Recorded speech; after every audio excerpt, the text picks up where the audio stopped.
ಕೂಡ ಅವರು MP ಆಗಿ ಅವರು ಇದರ ವಿಚಾರ ಪಬ್ಲಿಕ್ ಟ್ರಾನ್ಸ್ಪೋರ್ಟೇಷನ್ ಪ್ರಕಾರ ಒಂದು ಒಳ್ಳೆ ಪ್ಲಾನ್ ಕೊಟ್ಟಿದ್ದಾರೆ. ಅದು ಒಂದು ಅದರಲ್ಲಿ ನಾನು ಕೂಡ ನನ್ನ ಟೀಮೆಲ್ಲ ನಾವು ನೋಡ್ತಾ ಇದ್ದೀವಿ. ಅದಕ್ಕೂ ನನಗೆ ಪಬ್ಲಿಕ್ ಟ್ರಾನ್ಸ್ಪೋರ್ಟೇಷನ್ ಯಾರೇ ಅದಕ್ಕೆ ಒಂದು ರೀತಿ ಎಂಫಸಿಸ್ ಕೊಟ್ಟರೆ ಅದ್ರ ಪರವಾಗಿದ್ದೀವಿ.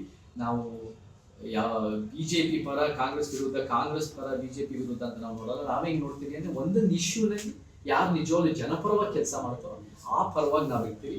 ಈ ವಿಚಾರದಲ್ಲಿ ಕಾರ್ ಓನ್ಲಿ ಟನಲ್ ಜನಪರವಾಗಿ ಇಲ್ಲ, ಪಬ್ಲಿಕ್ ಟ್ರಾನ್ಸ್ಪೋರ್ಟೇಷನ್ ಜನಪರವಾಗಿದೆ. ಸೊ ಅದನ್ನು ಮುಂದುವರಿಸ್ತಾ ಇರೋದು Tejasvi Surya project is a better option for Bengaluru ಅಂತ ಹೇಳಿದ್ರೆ ಸುಳ್ಳಿಲ್ಲ.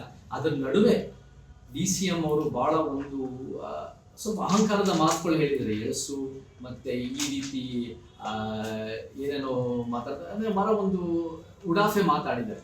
ನಮಗೆ ವಯಸ್ಸಿಗಿಂತ ವಿಚಾರ ಬಹಳ ಮುಖ್ಯ ಆಗುತ್ತೆ. ನಮಗೆ ಅವ್ರು ಚಿಕ್ಕ ವಯಸ್ಸು ಇರಬಹುದು, ಬಟ್ ಈ ಪ್ರಾಜೆಕ್ಟ್ನಲ್ಲಿ ಈ ವಿಚಾರದಲ್ಲಿ ಬಹುಶಃ DCMಗಿಂತ ಚಿಕ್ಕ ವಯಸ್ಸಿನಲ್ಲಿರೋ ತೇಜಸ್ವಿ ಸೂರ್ಯ ವಿಚಾರಗಳೇ ಉತ್ತಮವಾಗಿದೆ. ಸೊ ಆ ರೀತಿ ಮಾತಾಡೋದು ನನಗೆ ಸರಿ ಕಾಣಲ್ಲ. ಇವನಲ್ಲಿ ಪಬ್ಲಿಕ್ ಟ್ರಾನ್ಸ್ಪೋರ್ಟೇಷನ್ ಏನು ಎತ್ತಿಡ್ತಾ ಇದ್ದಾರೆ, ಒಂದು ಸಾರ್ವಜನಿಕರಿಗೆ ಅನುಕೂಲ ಮಾಡಿಕೊಡೋಕ್ಕೆ ಪ್ರಯತ್ನ ಪಡ್ತಾ ಇದ್ದಾರೆ. Tejasvi Surya's plan is better long term and for the people of Bengaluru ಕರ್ನಾಟಕಕ್ಕೆ ದ್ಯಾನ್ DK ಶಿವಕುಮಾರ್ ಅವ್ರ ಪ್ಲಾನ್. ಬಟ್ ನಾವು BJP ಪ್ಲಾನ್ ಅಂತ ನೋಡೋಕ್ಕಾಗಲ್ಲ. ಯಾಕೆಂದರೆ ಪ್ರಿಯಾಂಕ್ ಖರ್ಗೆ ಅವರು ಹೇಳೋ ಪ್ರಕಾರ ನಿತಿನ್ ಗಡ್ಕರಿಯೂ ಕೂಡ ಅದನ್ನ ಟನಲ್ಸ್ಗಳು ಬೆಂಗಳೂರಿಗೆ ಬೇಕಿದೆ ಅಂತ ಅವ್ರು ಹೇಳಿದ್ದಾರೆ. ಸೊ ಇದು BJP plan versus Congress plan ಅಂತ ಹೇಳೋಕ್ಕಾಗಲ್ಲ. ತೇಜಸ್ವಿ ಸೂರ್ಯ ಒಂದು ಒಳ್ಳೆ ಪ್ಲಾನ್ ಹೇಳಿದ್ದಾರೆ ಪಬ್ಲಿಕ್ ಟ್ರಾನ್ಸ್ಪೋರ್ಟೇಷನ್, ಅದಕ್ಕೆ ನಮಗೆ ಬೆಂಬಲ ಇದೆ. ಅದು BJP ಸಂಪೂರ್ಣವಾದ ಪಾರ್ಟಿ ಪ್ಲಾನ್ ಅಂತ ನನಗೇನು ಎದ್ದು ಕಾಣ್ತಾ ಇಲ್ಲ. ಅವರಲ್ಲೂ ಭಿನ್ನಾಭಿಪ್ರಾಯ ಇರುತ್ತೆ. ಬಟ್ ಪಬ್ಲಿಕ್ ಟ್ರಾನ್ಸ್ಪೋರ್ಟೇಷನ್ ತೇಜಸ್ವಿ ಸೂರ್ಯದು public transportation priority is good for Bengaluru. DCM DK Shivakumar ಅವರ tunnel project, car only tunnels is very problematic. ಬೆಂಗಳೂರಿಗೆ ಬಹಳ ಒಂದು ಸಮಸ್ಯೆಗಳಿಗೆ ಇನ್ನೂ ಸಮಸ್ಯೆ ಆಗುತ್ತೆ ಅಂತ ಹೇಳಿದ್ರೆ ಸುಳ್ಳಿ.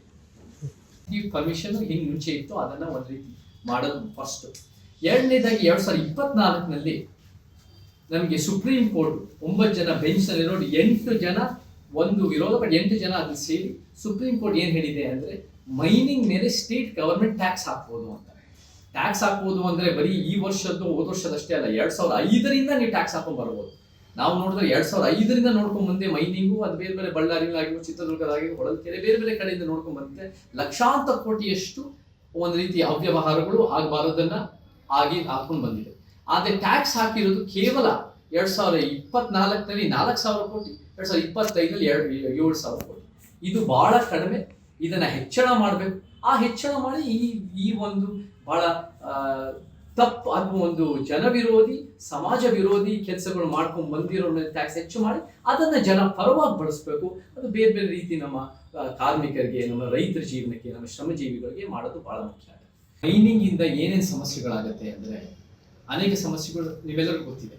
ನಮಗೆ ಪರಿಸರ ನಾಶ ಜೊತೆ ವಾಟರ್ ಕಂಟ್ಯಾಮಿನೇಷನ್ ಆಗಿರ್ಬೋದು, ನಮಗೆ ರೈತರ ಬೆಳೆಗೆ ಎಷ್ಟು ಸಮಸ್ಯೆಗಳಾಗುತ್ತೆ, ರೈತರ ಜೀವನ, ಅವರ ಭೂಮಿಗಳಿಗೆ, ನಮ್ಮ ಆದಿವಾಸಿಗಳ ಜೀವನಕ್ಕೆ, ನಮ್ಮ ಪ್ರಾಣಿ ಪಕ್ಷಿಗಳಿಗೆ, ಪ್ರತಿಯೊಂದಕ್ಕೂ ನಮಗೆ ವಾಯುಮಾಲಿನ್ಯ, ಎಲ್ಲ ರೀತಿಯಲ್ಲೂ ಸಮಸ್ಯೆಗಳಾಗ್ತಾ ಬರ್ತಾ ಇದೆ. ಇದಕ್ಕೆ ನಮಗೆ ಬಹಳ ಮುಖ್ಯವಾಗಿ ನಮಗೆ ಸೊಲ್ಯೂಷನ್ಗಳು ಬೇಕು, ಪರಿಹಾರಗಳು ಬೇಕು. ಆ ಪರಿಹಾರಗಳು ನಾವು ಸರ್ಕಾರದಿಂದ ನಿರೀಕ್ಷೆ ಮಾಡ್ತೀವಿ. ಅದು ಮೈನ್ ಏನಂದರೆ ಈ ಮುಖ್ಯಮಂತ್ರಿ ಸಿದ್ದರಾಮಯ್ಯ ಸರ್ಕಾರ ಯಾವ ಬಹಳ 2010ರಲ್ಲೂ ಒಂದು ಪಾದಯಾತ್ರೆ ಮಾಡಿ ಬಳ್ಳಾರಿ ಮೈನ್ಸ್ ವಿರುದ್ಧ, ರಿಪಬ್ಲಿಕ್ ಆಫ್ ಬಳ್ಳಾರಿ ವಿರುದ್ಧ ಅಂತ ನಾವು ಪಾದಯಾತ್ರೆ ಮಾಡ್ತೀವಿ, ನಾವು ಮೈನಿಂಗ್ ಮೇಲೆ ದೊಡ್ಡ ಮಟ್ಟದ ಕಡಿವಾಣ ಹಾಕ್ತೀವಿ ಅಂತ ಹೇಳ್ಕೊಂಡು ಅಧಿಕಾರಕ್ಕೆ ಎಷ್ಟೋ ಒಂದು ದೊಡ್ಡ ಪ್ರಮಾಣದಲ್ಲಿ ಬಂದಿದ್ದಾರೋ ಈ ಒಂದು 15 ವರ್ಷಗಳಿಂದ, ಅವರಿಂದ ನಿರೀಕ್ಷೆ ಮಾಡ್ತೀವಿ. ದುರಂತ ಮತ್ತು ವಿಪರ್ಯಾಸ ಏನಂದ್ರೆ ಅವ್ರು ಹೆಚ್ಚು ಈ ಮೈನಿಂಗ್ ಅನ್ನ ಕಡಿವಾಣ ಹಾಕೋದ್ ಬಿಟ್ಟು ಅವ್ರಿಗೆ ಇನ್ನೂ ಅನುಕೂಲ ಮಾಡ್ತಿರೋ ಕೆಲಸ ನಮಗೆ ಎದ್ದು ಕಾಣ್ತಾ ಇದೆ. ಫಸ್ಟ್ ಪಾಯಿಂಟ್ ಏನಂದ್ರೆ ಸಿಂಗಲ್ ವಿಂಡೋ ಸಿಸ್ಟಮ್ ಅನ್ನೋದು ನಾನು ಹೇಳಕ್ಕೆ ಇಷ್ಟಪಡ್ತೀನಿ. ಈ ಸಿಂಗಲ್ ವಿಂಡೋ ಸಿಸ್ಟಮ್ ಅನ್ನೋದು ಏನು ಅಂದರೆ 2021ರಲ್ಲಿ ಮುಖ್ಯಮಂತ್ರಿ ಯಡಿಯೂರಪ್ಪನವರು ಮೈನಿಂಗಿಗೆ ಸಂಬಂಧಪಟ್ಟಂಗೆ ಮಾಡಿ ಅದನ್ನ ಎಕ್ಸ್ಪ್ಯಾಂಡ್ ಮಾಡಿದ್ದು 2023ರಲ್ಲಿ ಮುಖ್ಯಮಂತ್ರಿ ಸಿದ್ದರಾಮಯ್ಯನವರು.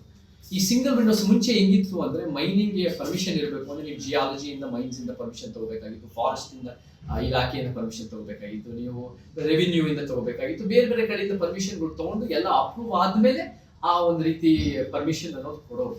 ಆದರೆ ಮಾಜಿ ಮುಖ್ಯಮಂತ್ರಿ ಯಡಿಯೂರಪ್ಪನವರು ಮತ್ತೆ ಮುಖ್ಯಮಂತ್ರಿ ಸಿದ್ದರಾಮಯ್ಯವರು ಸೇರಿ ಏನ್ ಮಾಡಿದ್ರೆ ಸಿಂಗಲ್ ವಿಂಡೋ ಸಿಸ್ಟಮ್ ಅಂತ ಮಾಡಿ ಒಂದೇ ಕಡೆ ಎಲ್ಲಾ ರೀತಿ ಪರ್ಮಿಷನ್ ಮಾಡಕ್ಕೆ ಅನುಕೂಲ ಮಾಡಿಕೊಟ್ಟಿದ್ದಾರೆ.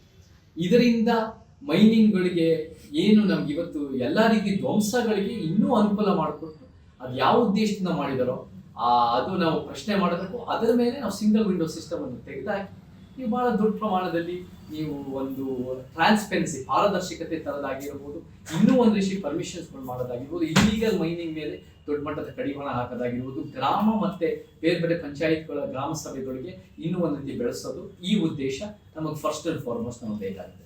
ಸಿದ್ದರಾಮಯ್ಯನವರು ಏನು ಹೇಳಿದ್ದಾರೆ ಅಂದರೆ, ನಮಗೆ ರೈತರ ಭೂಮಿನ ಮೈನಿಂಗಿಗೆ ಮಾರಾಟ ಮಾಡಬಹುದು ಅಂತ. ಇದು ಬಹಳ ದೊಡ್ಡ ಸಮಸ್ಯೆ. ಇದು ನಮಗೆ ರೈತರ ಭೂಮಿನ ರೈತರ ಹತ್ರನೇ ಉಳಿಸ್ಬೇಕು, ನಿಜವಾಗಬೇಕು. ನಾನು ರೈತರ ರೈತರ ಭೂಮಿ ತಗೋಬಹುದು ಅನ್ನೋ ಕಾನೂನನ್ನ ಇನ್ನೂ ಅದನ್ನ ರದ್ದು ಮಾಡಿಲ್ಲ. ಏನು ಮುಖ್ಯಮಂತ್ರಿಗಳು ಅದನ್ನ ತೆಗೆದಾಕ್ತಾರೆ ಅಂತ ಒಂದು ಆಶ್ವಾಸನೆ ಕೊಟ್ಟು ಅಧಿಕಾರಕ್ಕೆ ಬರ್ತಾರೋ, ಅದು ಇನ್ನೂ 2 ವರ್ಷ ಆದರೂ ಕೂಡ ಅದನ್ನು ತೆಗೆದಾಕಿಲ್ಲ. ಇದು ಬಹಳ ಒಂದು ರೈತರ ಜೀವನಕ್ಕೆ ಮತ್ತೆ ಇಡೀ ಪರಿಸರಕ್ಕೆ ನಾಶ ಮಾಡೋಕ್ಕೆ ಇನ್ನೂ ಅನುಕೂಲ ಮಾಡ್ತಾ ಇದ್ದಾರೆ. ಸೊ ಈ 3 ವಿಚಾರಗಳು ಸಂಬಂಧಪಟ್ಟಂಗೆ ನಾವು ಪರಿಹಾರ ಮಾಡಬೇಕು. ನಾವು ರಮೇಶ್ ಅವರು ಮತ್ತೆ ರಾಧಾಕೃಷ್ಣ ಅವರು ನಾವೆಲ್ಲ ಮಾತಾಡ್ಕೊಂಡು ಬಂದ್ವಿ. ಬಹಳ ಮುಖ್ಯವಾಗಿ ನಮಗೆ ಇಲ್ಲೀಗಲ್ ಮೈನಿಂಗಲ್ಲಿ ಸಂಪೂರ್ಣವಾಗಿ ಒಂದು ಸ್ತಬ್ಧತೆ ಆಗಬೇಕು. ಮತ್ತೆ ನಮಗೆ ಯಾವುದು ಒಂದು ಟ್ರಾನ್ಸ್ಪೋರ್ಟ್ ಆಗುತ್ತಲ್ಲ, ಆ ಟ್ರಾನ್ಸ್ಪೋರ್ಟ್ ಯಾವ ಒಂದು ರೋಡ್ ಟ್ರಾನ್ಸ್ಪೋರ್ಟ್ ಆಗದೆ ಈಗ ಯಾವ ರೀತಿ ವ್ಯಾಗನ್ನಲ್ಲಿ, ಅದು ಟ್ರೈನ್ನಲ್ಲಿ, ಅದು ಬೇರೆ ರೀತಿಯಲ್ಲಿ ಅದು ಕೂಡ ರೆಗ್ಯುಲೇಷನ್ ನಿರ್ಬಂಧಗಳು ಹಾಕೋದು ಬಹಳ ಮುಖ್ಯ ಆಗುತ್ತೆ. ಸೊ ಈ ನಿಟ್ಟಿನಲ್ಲಿ ನಮಗೆ ಈ ಪರಿಸರ ಮತ್ತೆ ಮನುಷ್ಯರಿಗೆ ಕ್ಯಾನ್ಸರ್ಗಳು ದೊಡ್ಡ ಸಮಸ್ಯೆಗಳು ಆಗ್ತಾ ಇರೋದು, ಎಲ್ಲ ರೀತಿ ವರ್ಗಕ್ಕೆ ಸಮಸ್ಯೆ ಆಗ್ತಿರೋದ್ರ ಮೇಲೆ ಸರ್ಕಾರ ಕಾಳಜಿಯಿಂದ ವಹಿಸಿ ಅದನ್ನ ಒಂದು ರೀತಿ ನಿರ್ಬಂಧಗಳಾಗಿ ಕಡಿವಾಣ ಹಾಕಬೇಕು ಹೊರತು ಅದು ಇನ್ನೂ ಒಂದು ರೀತಿ ಮೈನಿಂಗ್ ಲಾಬೀಸ್ಗಳಿಂದ ಬಂದಿರೋರಿಗೆ ಟಿಕೆಟ್ ಕೊಡೋದಾಗಿರ್ಬೋದು, ಮತ್ತೆ ಮೈನಿಂಗ್ ಲಾಬೀಸ್ಗಳಿಂದ ಬಂದಿರೋರು ಅವರಿಗೆ ಇನ್ನೂ ಅನುಕೂಲ ಮಾಡಿಕೊಡೋದಕ್ಕಾಗಲಿ